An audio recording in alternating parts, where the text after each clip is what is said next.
안녕하세요. 크리스천 독서실입니다. 오늘은 스베덴부리의 위대한 선물이라는 책을 가지고 왔습니다.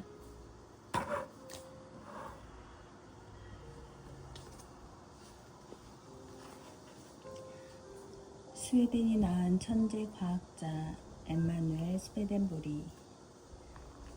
사람은 누구나 의문을 갖는다. 사후세계가 과연 있는가? 있다면 그 세계는 어떤 세계일까? 그리고 그 세계와 나는 어떤 관계가 있을까? 지구 역사가 시작된 이래 수많은 인류가 지상에 태어났다가 죽었는데 그들은 그냥 모두 소멸되고 만 것일까? 아니면 사후세계 어느 곳에서 다시 살고 있는 것은 아닐까? 이따금 매스컴을 통해서 죽은 후에 다시 살아왔다는 사람들이 소개된다. 하지만 그들이 말하는 사후세계는 단편적일 뿐만 아니라 그 말을 전부 믿기 어려운 것이 사실이다. 그런데 여기 하늘의 특별한 소망을 받고 근 30년 동안 지상세계와 사후세계를 자유자재로 오고 간 사람이 있다. 바로 스웨덴의 과학자 엠마누엘 스베덴보리다. 그는 연기에 감춰진 신비하고 놀라운 사실을 지상 인간들에게 알리기 위해 하나님의 선택을 받은 사람이었다. 스베덴보리는 1688년 1월 29일 스웨덴의 한 목사의 둘째 아들로 태어났다. 그의 아버지는 고명한 종교 지도자였다. 당시 스웨덴의 국교는 루터교였는데 스베덴부리의 아버지는 스웨덴 여왕으로부터 수도 스톡홀름에 있는 스카라 대성당 대사교라는 교회 최고 지위에 임명되었다. 스베덴부리는 우프사라 대학교에 재학 시 그 마음이 온통 과학 분야에 가 있었다. 부모님은 그가 과학자가 되는 것을 반대했지만 당시 22세였던 스베덴부리는 부모님의 반대를 무릅쓰고 대학 졸업과 동시에 과학자의 길을 선택했다. 그의 아버지는 스베덴부리가 가문의 전통과 뜻을 저버리고 저속한 과학자의 길에 도취된 것을 보고 크게 실망했다.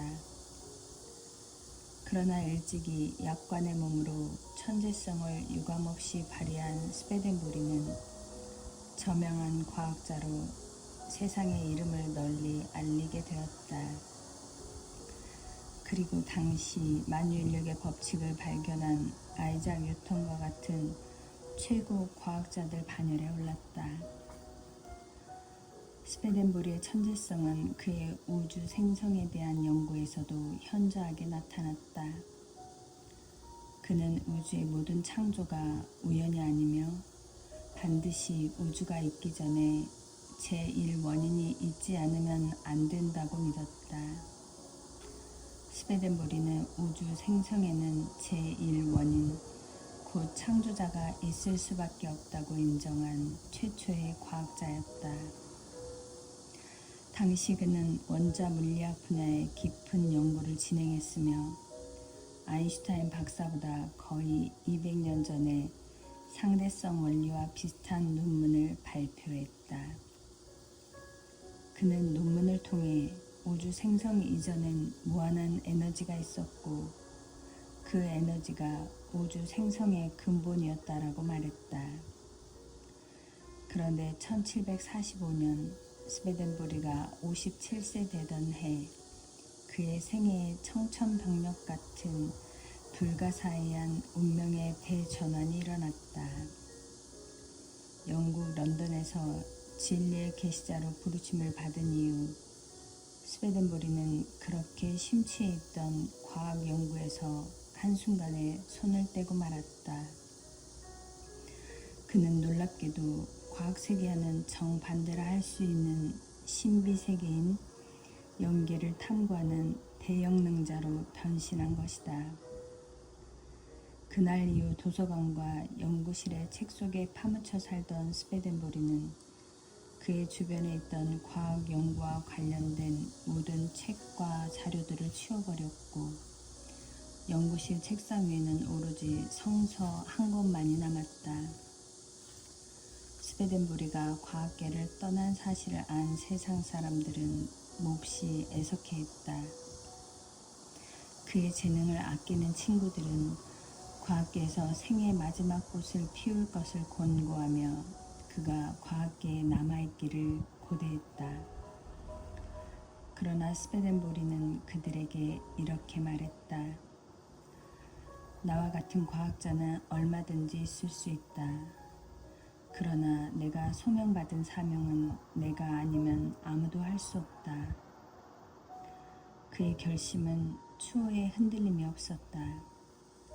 그의 1745년부터 1772년 그가 세상을 하직하는 84세까지 27년간 그는 사후세계를 마음대로 왕래했다. 그 연계 여행은 수백 번인지 수천 번인지 또는 수만 번인지 알 수 없다.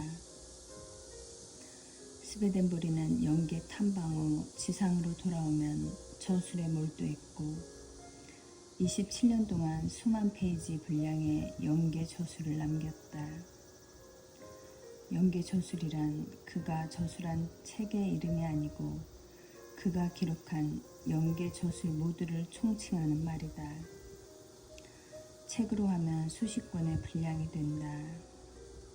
스웨덴보리의 연계 저술 중에 가장 널리 알려진 저서로는 천국과 지옥, 연계일기, 천국의 비의, 신의 섭리, 신의 사랑과 지혜, 영혼과 육체의 교류, 참다운 기독교, 결혼의 등이 있으며 한 저술이 몇 권에 이르기도 한다. 예를 들면 천국의 비의는 총 8권이다. 은하계에 있는 한 혹성에서 지구를 탐험하고 오라고 한 외계인을 보냈다고 생각해보자. 지구에는 방대한 땅과 가지각색의 자연현상과 다양한 인종과 문화가 있다. 그 외계인이 하와이를 다녀갔다면 지구는 아열대로 야자수가 우거지고 먹을 것과 입을 것을 걱정하지 않아도 될 지상 낙원이라고 보고할 것이다. 만일 뉴욕의 한복판을 보고 갔다면 지구는 삭막한 고층 건물로 빼곡한 도시로 비춰질 것이다. 사하라 사막에 내렸다면 지구는 온통 모래뿐이요 사람 살 곳이 못 되더라고 할 것이다. 만일 남극에 내렸다면 지구는 온통 얼음과 눈의 세계라고 말할 것이다. 또한 아프리카만 보고 갔다면 지구인의 피부는 모두 검다고 했을 것이고 인도만 보고 갔다면 지구인의 종교는 모두 힌두교더라 할 것이다. 하늘은 이렇게 장님이 코끼리 만지는 격에 우위를 범하지 않게 하기 위해 스웨덴보리에게 특별한 섭리를 두신 것이다. 연계는 지구보다 1000배, 10,000배, 아니 상상조차 할 수 없는 방대한 지역이다. 아무리 총명한 스웨덴보리라 하더라도 연계에 단 한 번만 다녀왔다면 그도 은하계 외계인이 지구를 탐험한 것과 똑같은 우위를 범했을 것이다. 그래서 하늘은 과학자 한 사람을 택하고 그로 하여금 제약 없이 연계를 자유롭게 드나들고 연계의 구석구석을 마음대로 볼 수 있는 특권을 주었다. 또한 연계에서 살고 있는 각계각층의 영인들과 자유롭게 만나서 대화하도록 했다. 천사는 그를 천국으로도 인도하고 지옥의 미창까지도 모두 보고 듣고 경험하게 했다. 스웨덴보리는 지상에서 역사적으로 유명했던 명사들도 마음대로 만날 수 있었다. 예수님은 물론이고 12제자와 사도 바울, 교황도 여러 명 만났다. 더 놀라운 것은 수천 년 전에 태고적 인물들, 성경에 나오는 아브라함, 모세, 다윗왕 같은 인물들까지 모두 만났다는 것이다. 그는 그렇게 27년간 연기를 왕래하며 보고 느낀 사실적 경험을 모두 기록하고 분석하여 체계적으로 저술했다. 모두 그가 과학자였기 때문에 가능한 일이었다. 하늘의 선택이 참으로 오묘하다. 헬렌 켈러는 절망적인 중증 장애인이었다. 그녀는 눈물고 귀먹고 또 벙어리였다. 그런 그녀가 스웨덴보르의 저서를 읽고 우주와 인생의 진리를 깊이 깨닫고 다음과 같이 증언했다. 나는 하나님으로부터 버림받은 것 같은 절망 속에 있었습니다.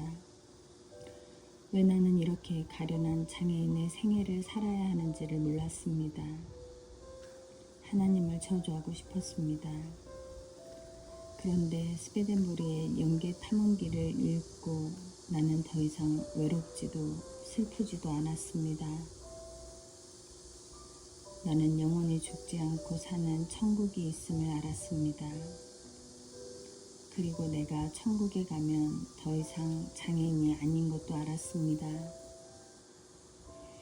그뿐만 아니라 내가 다시 젊음으로 돌아가 영생으로 살 수 있음도 알았습니다. 그리고 내가 지상에서 사는 동안 해야 할 일이 무엇인지를 깨달았습니다.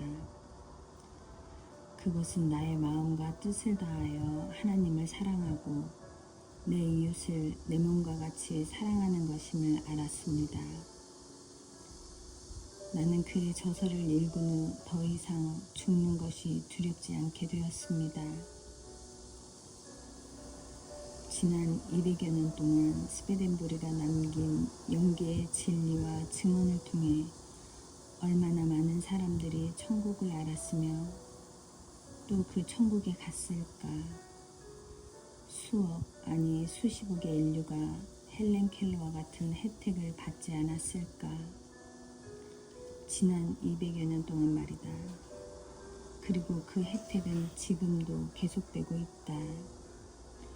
그가 만약에 유명한 과학자로만 남았더라면 인류에게 이런 생명의 진리를 전할 수 있었을까?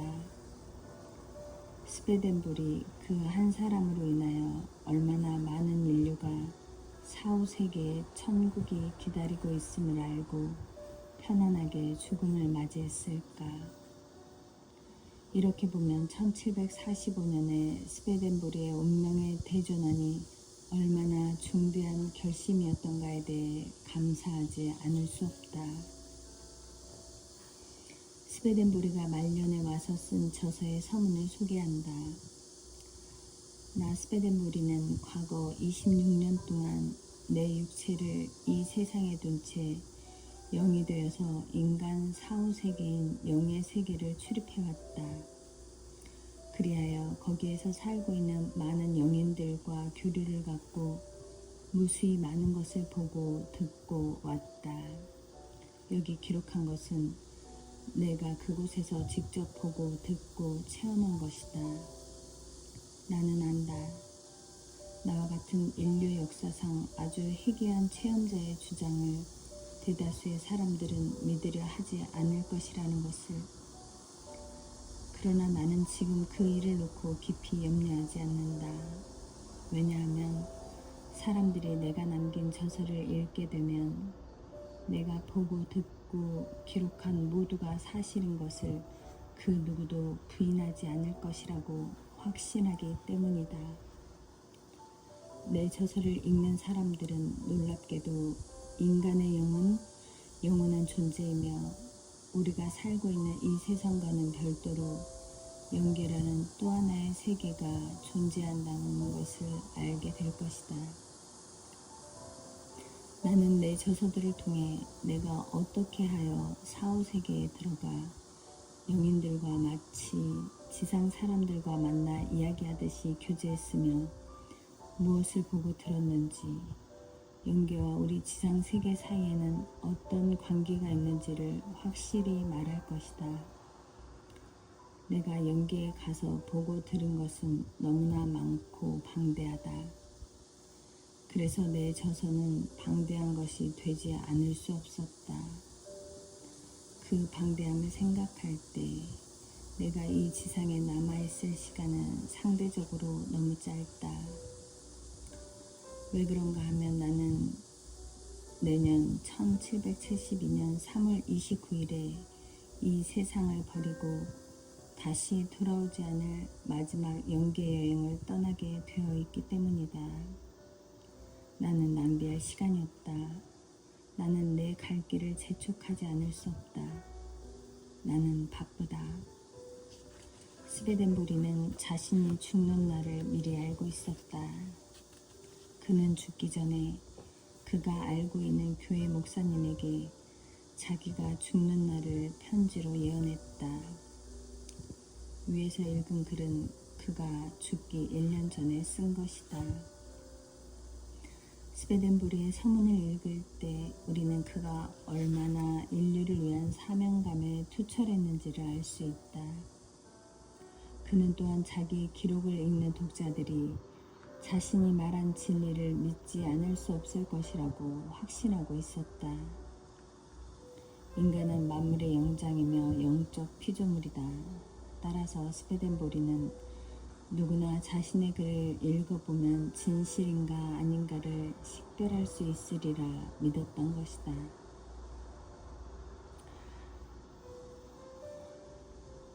스베덴보리의 역사적 드라마는 어떻게 시작되었을까? 1745년 어느 날 스베덴보리에게 운명의 날이 찾아왔다. 스베덴보리는 당시 영국 런던에서 세계 여행 중이었다. 그동안 영국 여행이 잦아 단골 여관과 단골 식당이 있었다.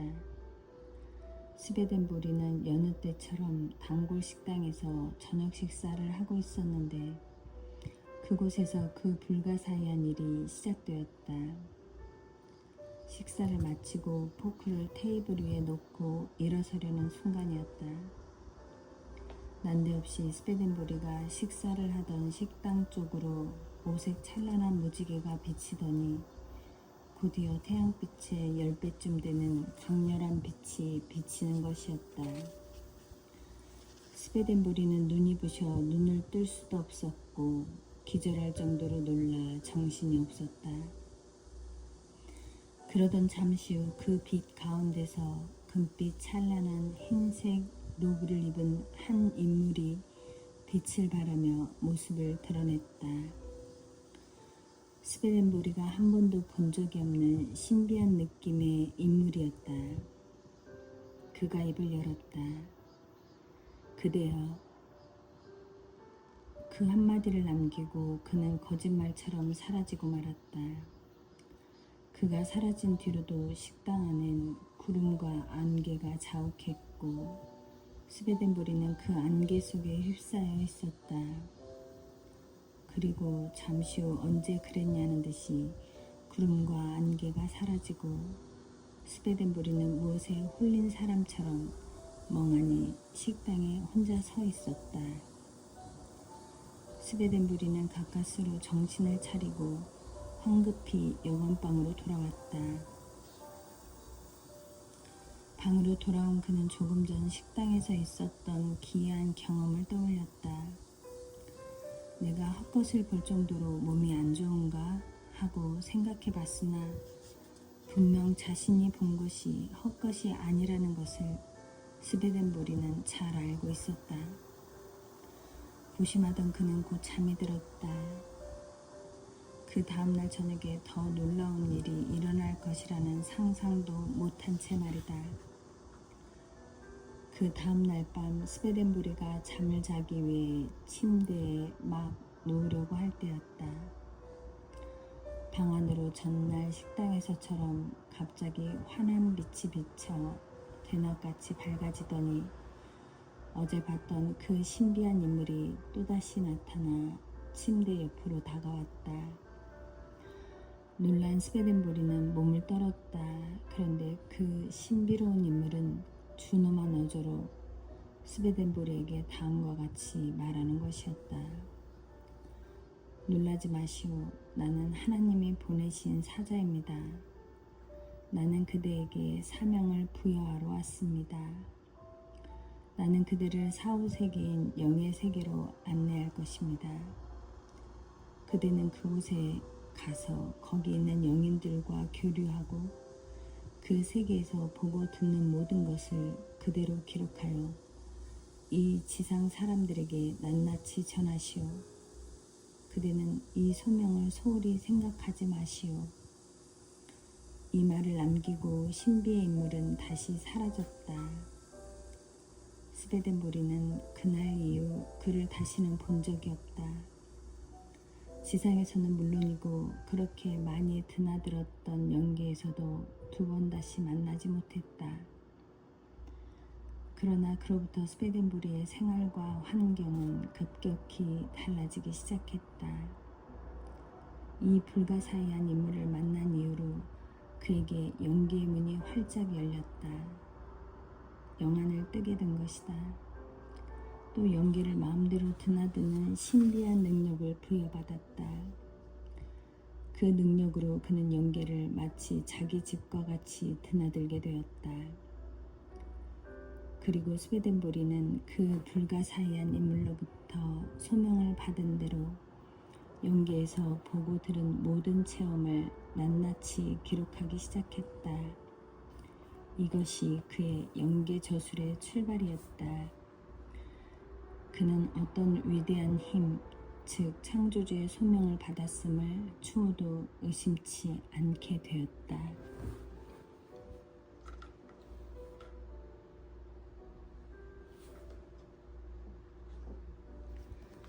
스웨덴보리는 자신이 영계에 드나드는 기술 또는 능력을 죽음의 기술이라 이름 붙였다. 이 능력은 지상에 그의 육체를 죽은 상태로 놔두고 영적인 몸, 곧 영체를 육신으로부터 분리시키는 것이다. 그리하여 죽은 사람처럼 영인이 되어 완벽한 영체로 영계에 가는 것이다. 보통 사람들도 이 죽음의 기술을 한번 경험한다. 그것은 바로 임종 때이다. 죽는다는 것은 자신의 영체가 육신으로부터 분리되는 것을 말한다. 그리고 분리된 육신은 땅에 묻혀 흙으로 돌아간다. 그러나 그렇다고 그가 죽은 것은 아니다. 참 생명은 모두 영체 쪽에 실려 있기 때문이다. 분리된 영체는 천사의 안내를 받아 영계로 들어가게 된다. 하지만 하늘에서 스웨덴보리에게 내려준 특별한 능력은 영체가 자기 육신으로부터 분리되더라도 그 육체는 죽지도 썩지도 않고 생리 기능을 계속하도록 했다. 그러다가 영체가 영계에서 돌아와 육체 속에 들어가면 다시 평소처럼 지상에서의 인간 생활을 하게 되는 것이 보통 사람들의 임종과 달랐다.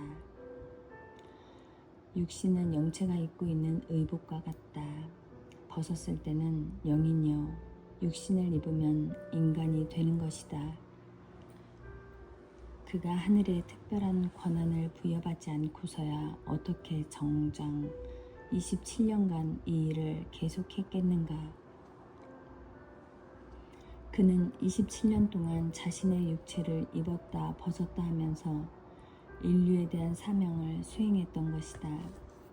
이렇게 육신을 벗고 영계에 들어가면 그는 거기 거주하는 영인들과 똑같았다. 영계에서는 그가 죽어서 영계로 들어온 사람으로 인식한다. 그래서 그는 땅 위에 살면서 지상의 시민권과 영계의 시민권을 동시에 가지고 두 세계를 오가며 산 유일한 사람이다. 육체로부터 영이 분리되는 것을 체외 이탈이라고 한다. 모든 인간은 지상에서 천수를 다하고 운명할 때 딱 한 번 체외 이탈을 경험한다. 영이 육체를 이탈하면 그것이 임종이며 그 육체는 영원히 다시는 자기 육체에 돌아갈 수 없게 된다. 그것이 우리들이 말하는 사망이다. 하지만 죽는 것은 오직 육체뿐이다. 진짜 자신은 영원히 죽지 않는다.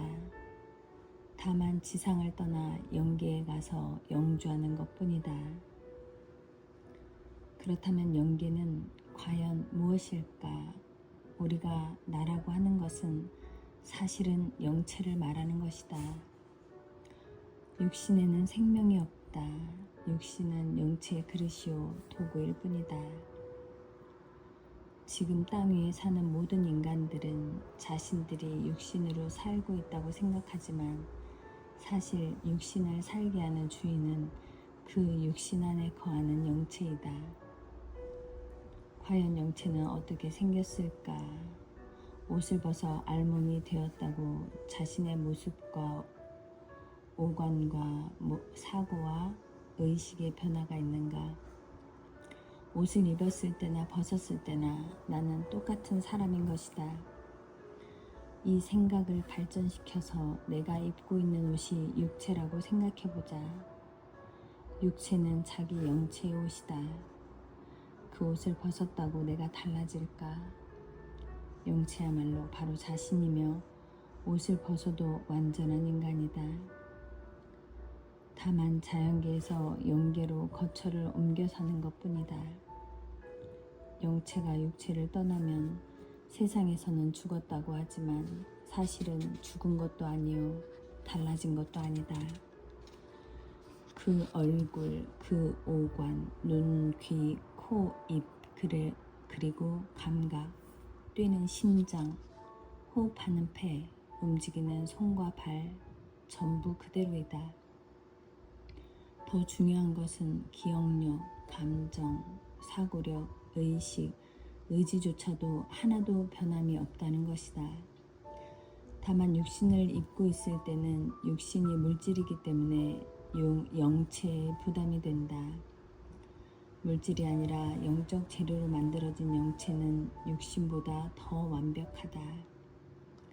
육체를 벗음으로써 두뇌는 수십 배 더 명석해지고 오관은 육신으로 있을 때보다 훨씬 더 정확하고 예민해진다. 그리고 육신이 없는 영체는 영적 능력을 행사한다. 영체는 시간과 공간을 느끼지 않는다. 영체의 이동 속도는 빛의 속도보다 빠른 생각의 속도이다. 그래서 수천억 마일리 멀리 있는 영계도 생각의 속도로 이동하고 왕래한다. 영인들의 대화는 생각의 대화이다. 상대방이 무엇을 생각하면 서로 그 생각을 읽는다. 이것을 상념의 대화 또는 텔레파시라고 한다. 스웨덴보리는 영계에 들어가면 그곳에 있는 태고 쪽 사람들과는 물론 세계 각지에서 온 모든 영인들과 언어의 장벽 없이 자유자재로 대화할 수 있었다. 스웨덴보리는 맨 처음 영계로 들어갈 때의 경험을 다음과 같이 말했다. 나는 내 육신으로부터 내 의지를 가지고 이탈했다. 그 순간 내 영체는 내 육신이 누워있는 침대 위 천장에서 육신을 내려다보고 있었다. 그때 내 육신은 죽은 사람과도 같았다. 그리고 내 영체는 지붕을 뚫고 하늘 위로 솟아올랐다. 모든 물질적 사물, 예를 들면 문이나 벽, 천장, 지붕 등 설사 그것이 돌이나 강철이라 할지라도 내 영체는 자유자재로 그 사물을 통과해 갔다. 아무것도 파괴하지 않고 지붕 위 20에서 30m 상공에서 내 육체를 내려다보니 내 목이 침대의 머리 쪽에 너무 닿아 있어서 목이 구부러져 있었다. 저렇게 누워있다가는 내가 돌아올 때까지 목이 졸려 질식할 수도 있겠는걸 하고 생각하는 순간 내 육신은 침대 위에 바로 뉘어졌다. 이것은 내 육신의 의지로 된 것이 아니라 내 영체의 의지로 육신을 움직인 것이었다. 영인이 되면 생각은 곧 힘이었다. 그 다음 내 영체는 천국에서 온 안내 영인을 따라 영계에 원하는 곳으로 비상했다. 나는 순간적으로 가고 싶은 곳에 가 있었다. 내가 마음속으로 생각하면 벌써 나는 그곳에 가 있는 것이었다. 나는 천국뿐만 아니라 지옥에도 많이 드나들었다. 그 모든 내용이 이 책 안에 있다. 그러나 지옥에 가면 악령들이 나를 해치려고 했다. 그래서 내 곁에는 항상 나를 안내하는 영인뿐만 아니라 나를 보호하는 수호령이 따라다녔다. 나는 이런 선영들의 보호가 없었더라면 27년간 내 사명을 다하지 못했을 것이다. 스웨덴부리는 덧붙여 자신의 체험을 읽기에 앞서 다음의 원칙을 머리와 가슴에 새겨야 한다고 강조했다. 이것들은 절대 진리이며 이 절대 진리를 알고 나서야 그가 전하고자 하는 바를 이해할 수 있기 때문이다. 첫째, 영계는 존재할 뿐만 아니라 창조주께서 창조하신 것이다. 태초부터 지구에 왔다 간 모든 사람은 단 한 사람도 소멸되지 않고 모두 영계에서 살고 있다. 둘째, 사람의 몸은 사실은 둘이다. 하나는 육신이요 하나는 영체이다. 땅 위에서는 육신 속에 영체가 거주하고 있으며 생명은 모두 영체 쪽에 있다. 육신은 영체의 도구일 뿐이다. 셋째, 사람이 지상에서 죽으면 자연히 영체는 육신으로부터 분리된다. 그것을 체외 이탈이라고 하며 세상에서는 사망이라 말한다. 그러나 사람은 결코 죽지 않는다. 죽는 것은 육신뿐이요 영체는 영계로 이동해 영생하게 된다. 이 천리법도는 아무도 어길 수 없다. 스웨덴부리를 유명하게 만든 신기한 사건들. 앞서 스웨덴부리를 소개할 때 그는 18세기 유럽의 명성을 떨친 천재 과학자였다고 했다. 1745년 운명의 대변신이 있을 때까지 그는 만윤력의 재창자 아이작 뉴턴과 교류했고 20개 과학 분야에 정통했으며 약 150권의 과학 저서와 논문을 발표했다. 그러던 스웨덴부리가 뜻밖의 하늘의 소명을 받은 것이다. 그는 영계에 드나들며 신기한 영계의 진리를 체험하고서는 일체 과학계와의 관계를 끊었다. 그것을 보고 유럽의 과학계는 애석해했고 스웨덴부리는 죽었다고 애도하기까지 했으며 그의 천재적 재능을 지극히 아끼던 일부 동료들은 분노하며 그를 미치광이 취급하기도 했다. 스웨덴부리는 거듭 말했다. 나와 같은 과학자는 얼마든지 또 있을 수 있다. 그런데 영계의 진리를 알고 보니 이는 학문이 아니라 인류의 영원한 생명이 걸린 문제이다. 내가 전하는 영계의 진리에는 인간이 사후 천국에 가느냐 지옥에 가느냐가 달려있다. 이 특별한 소명은 내가 과학자로 공언하는 것보다 수천, 수만 배 더 중요하다. 그리고 나 외에는 이 사명을 감당할 사람이 없다. 나는 모든 과학의 시조이기도 한 창조주로부터 소명을 받은 것이다. 내 영계저술은 앞으로 수억, 나아가서 수십억 세계 인류를 천계에 들어가게 하는데 결정적 도움을 줄 것이다. 나는 궁극의 우주 진리를 보았다. 그리고 내 몸으로 직접 체험했다. 누구든지 읽어보면 내가 소설을 쓴 것이 아님을 알 것이다. 의미심장한 고백이었다. 스웨덴보리가 천국과 지옥이라는 저서를 출간한 것은 1758년이었고 그가 연계 교류를 시작한 지 13년 되던 해였다. 그때는 이미 연계, 곧 천계와 지옥, 그리고 중간 연계의 핵심 진리를 모두 파악한 뒤였다. 그 내용이 너무도 파격적이고 놀라워서 그는 이 책을 런던에서 익명으로 출판해야 했다. 그 후 이 책으로 인해 스웨덴보리는 유럽에서 과학자로서보다 영문자로 더 알려졌다.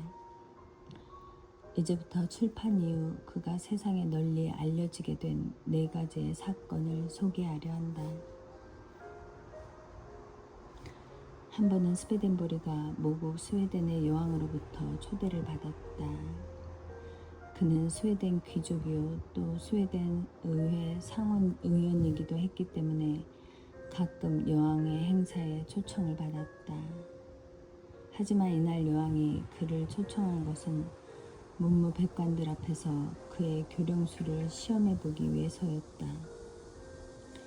행사장에 들어가 보니 여왕을 중심으로 문무백관이 모두 스웨덴보리를 주목하고 있었다. 그런데 그들의 눈빛은 매우 회의적이었다.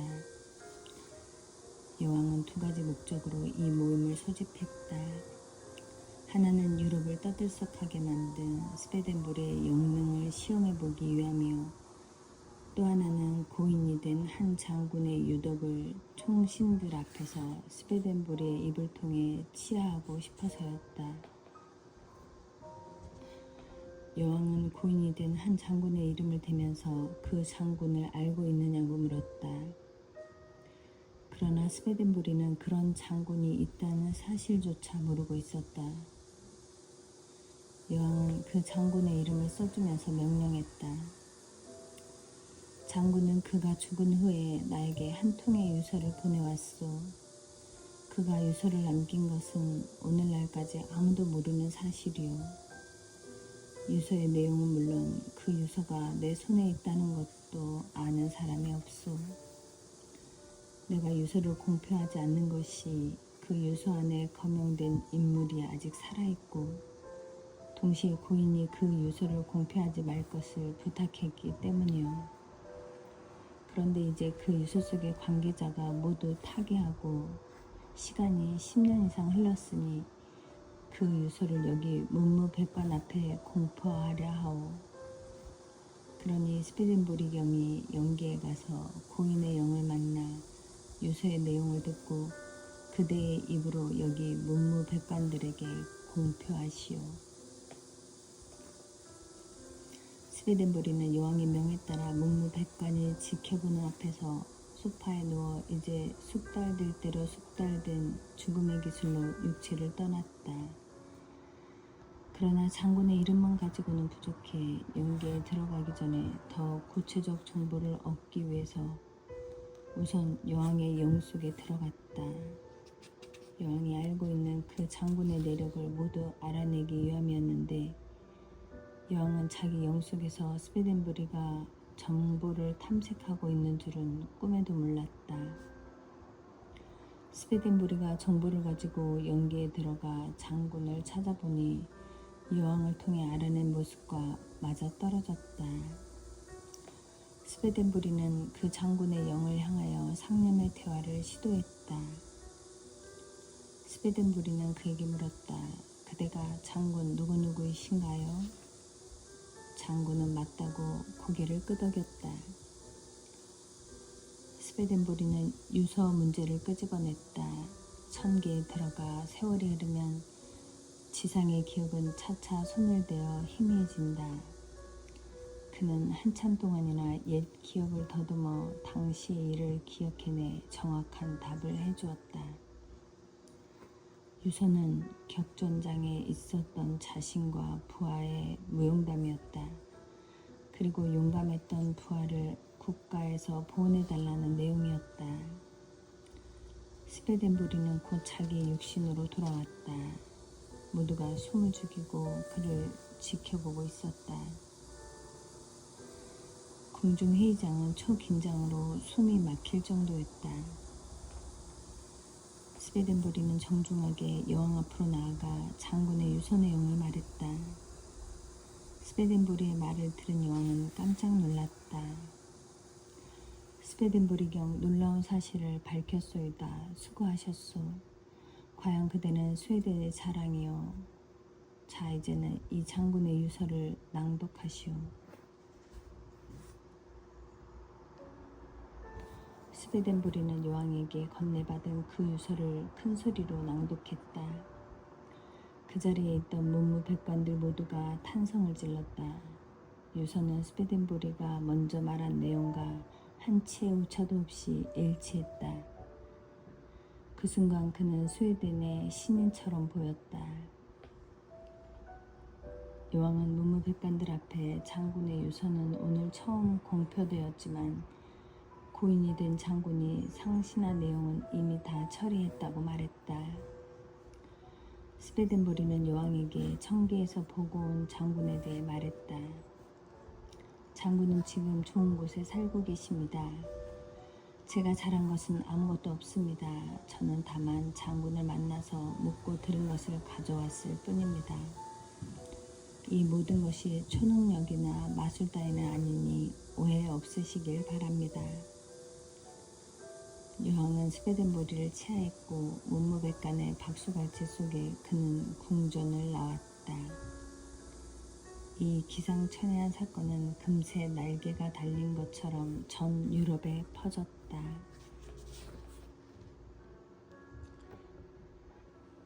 한 번은 네덜란드 대사의 미망인으로부터 간곡한 부탁을 받았다. 그 대사 부인은 아주 커다란 공경에 처해 있었다. 그녀의 남편은 1761년 스웨덴에 임명된 네덜란드 대사로 스톡홀름에서 근무했다. 그리고 그는 스웨덴 근무를 마치고 고국으로 돌아가서 얼마 되지 않아 사망했다. 그런데 하루는 미망인에게 보석상에서 한 통의 지불 청구서가 날아온 것이다. 남편이 생전에 아내에게 선물해준 고급 반지와 목걸이에 대해 대금을 지불하지 않았으니 그 값을 지불하라는 내용의 청구서였다.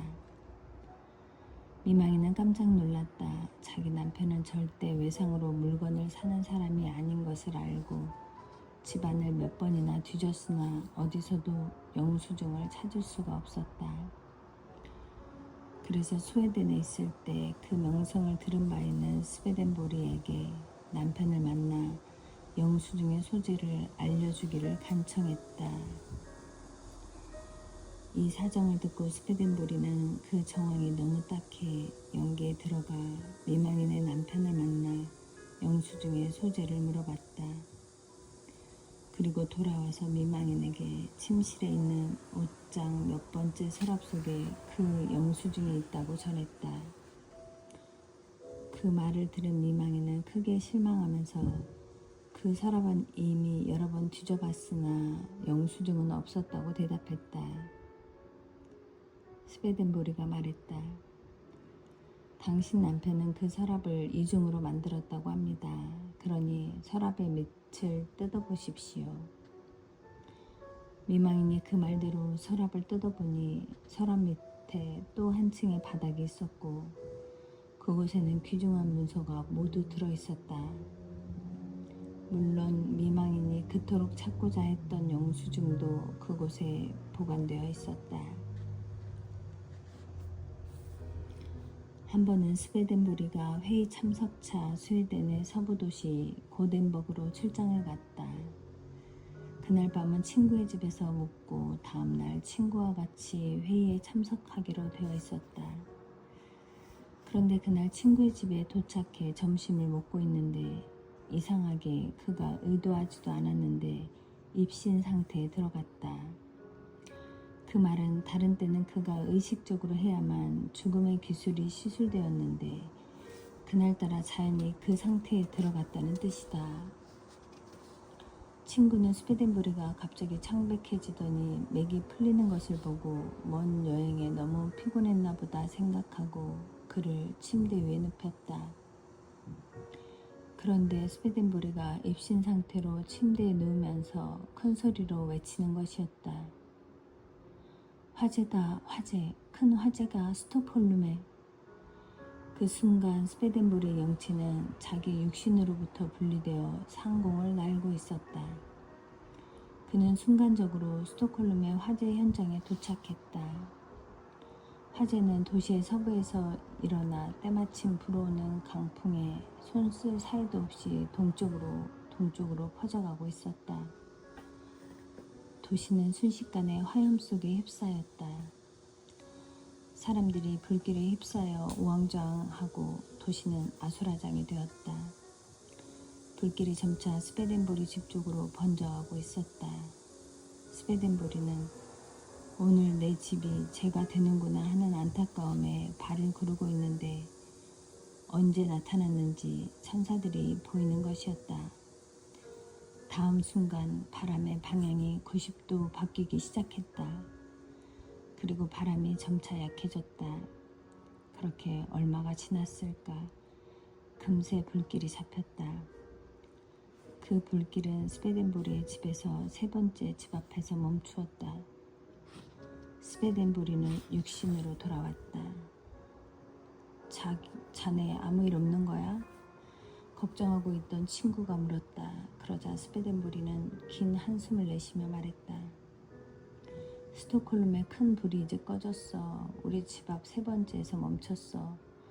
내 집도 다 타는 줄 알고 걱정했지. 이젠 안심해도 돼. 친구는 스웨덴보리의 말에 깜짝 놀라서 그 길로 고덴버그 시장에게 달려가 수도 스톡홀름의 화재에 대해 보고했다. 그러자 시장은 곧 사람을 수도로 파송하여 조사시켰다. 지금으로부터 약 250년 전 텔레비전은 고사하고 전화나 라디오조차 없던 시절이었다. 마차를 타고 수도에 갔다 온 사람이 시장에게 보고를 했는데 스웨덴보리가 화재를 목격한 시간에 정말로 화재가 서부에서 일어나 강풍과 더불어 도시 동쪽으로 번지다가 스웨덴보리 저택 앞 세 번째 집에서 진화되었다고 했다. 이 사건은 곧바로 전 유럽에 알려졌고 스웨덴보리의 저자는 날개 돋친 듯이 팔려나갔다. 그리고 위에 설명한 신기한 사건들과 더불어 스웨덴보리는 과학자로서보다 영능자로 더 세상에 알려지기 시작했다. 그와 동시대 사람인 독일의 철학자 칸트는 저서에서 이 화재 사건을 스웨덴보리의 초능력을 증거하는 실례로 인용하기도 했다. 그 스웨덴보리는 일약 유명 인사가 되어 많은 사람들의 운명을 바꾸는 데 공헌했다. 다만 일부 기독교의 지도자로부터는 신랄한 비난을 받았는데 그가 청계에 가보니 교회에서 가르치는 몇 가지 교리가 진리에서 멀리 떨어져 있다고 증거했기 때문이었다. 스웨덴보리의 생애의 가장 큰 사건이면서 신기한 일이 하나 더 있다.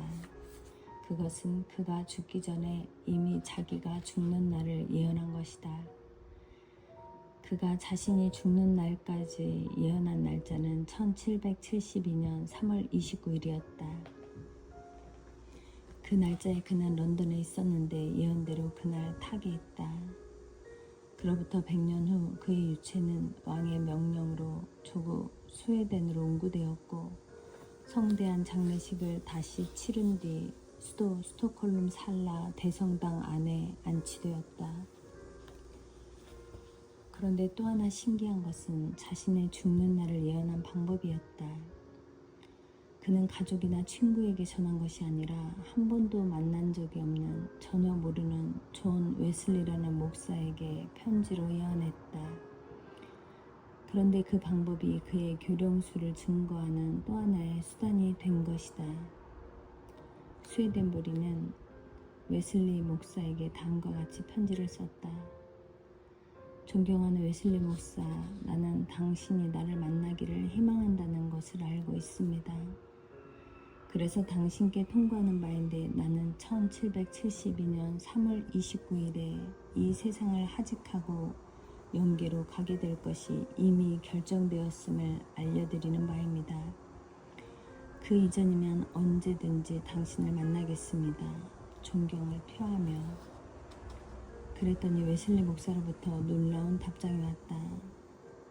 존경하는 스웨덴보리 경, 나는 유명한 영능자로 고명한 당신의 이름을 일찍이 알고 있었습니다.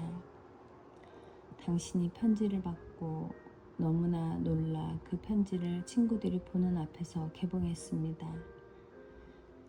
그런데 나와 한 번도 면식이 없는 당신이 내가 당신을 만나기를 희망한다는 것을 어떻게 아셨는지요?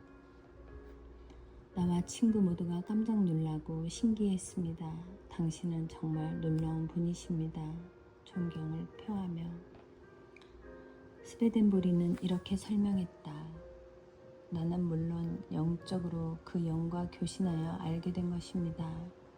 그러나 영인들과의 교신보다 지상의 생존자와의 교신은 더 어렵습니다. 어쨌든 웨슬리 목사의 답장으로 나와 교룡술이 진실이었음이 증명된 것입니다. 그는 계속해서 이렇게 끝을 맺었다. 내가 이 세상에 남길 것은 이 세상에서 사명을 다한 내 육신과 내가 집필한 저술이 있을 뿐입니다. 내가 웨슬리 목사에게 밝힌 나의 명일에 대한 예언은 1772년 3월 29일이 지나면 그것이 진실인 것을 세상이 또 알게 될 것입니다. 이로써 스웨덴보리는 인간의 수명은 1000개에서 정한다는 사실을 2번이나 실증해 보인 것이다. 감사합니다.